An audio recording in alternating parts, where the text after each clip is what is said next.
Hello everyone, welcome back to this channel. In this simple video, I'm going to show you how to make vertical video in the CapCut apps. So I'm using CapCut for PC and just import your video clip to the track, or you can select the photos. But I'm going to add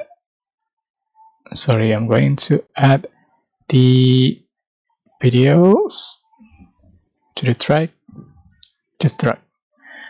So as you can see, this is the landscape video and I'm going to make it vertical video. So how to just change the aspect ratio.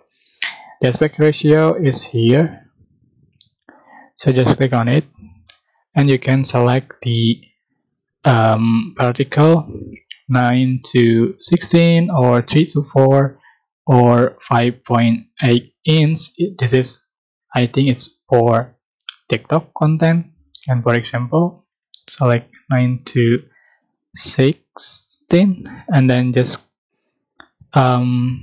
merge it. Alright, so as you can see, the video has been changed to vertical. Alright, that's it. I hope this simple tutorial was helpful for you guys. Don't forget to like, comment, share, and also subscribe. Thank you so much for watching.